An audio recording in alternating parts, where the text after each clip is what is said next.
नमस्कार प्यारे साथियों, इस क्लास में आज हम राजभाषा अधिनियम के बारे में बताने जा रहा हूं। राजभाषा कहते किसे हैं? फर्स्ट में 14 सितंबर 1949 को हिंदी को, ठीक है, राजभाषा का दर्जा मिला है। आपको ध्यान रखना है कब, 1949 ईस्वी को। किसको? तो हिंदी को। इंग्लिश में ऑफिशियल लैंग्वेज के नाम से जानते हैं।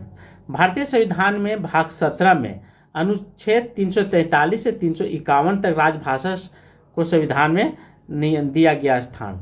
8वीं अनुसूची में 22 भाषाओं को, अब 22 भाषा कौन कौन है?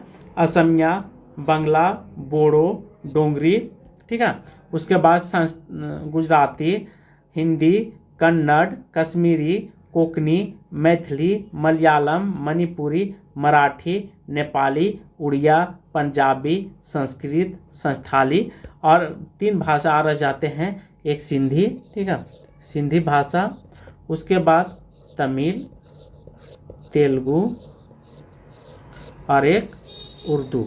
ये 4 भाषा टोटल मिलाकर के हो गए 22। कुछ भाषा जो थे मूल संविधान में, आपसे पूछेगा तो मूल संविधान में टोटल 14 ही भाषा थी, लेकिन 21वीं संविधान संशोधन 1967 में, ठीक है, 1967 के द्वारा जोड़ दिया गया, तो उसमें 15 हो गए। कितना हो गया? 15 हो गए। और 15 में कौन जोड़ा गया, यह आपको ध्यान रखना है। तो 15 में, ठीक है, सिंधी को जोड़ा गया, सिंधी भाषा को जोड़ा गया, तो सिंधी मिलाकर के टोटल 15 हो गए।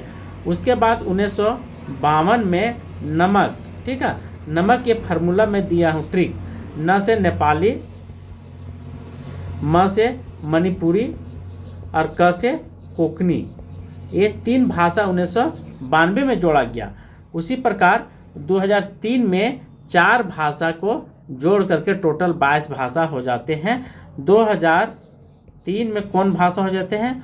तो बोडो, ठीक है, डोंगरी, उसके बाद मैथिली और एक हो गया संस्थाली। ये 4 भाषा हो गए।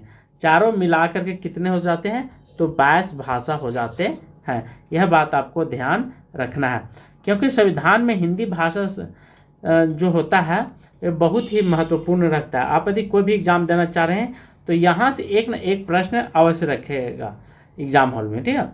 जैसे पूछ देगा कि 343 में क्या प्रावधान किया गया है, या 344 में। आज की क्लास में यहीं पे समाप्त करता हूँ। थैंक यू, धन्यवाद।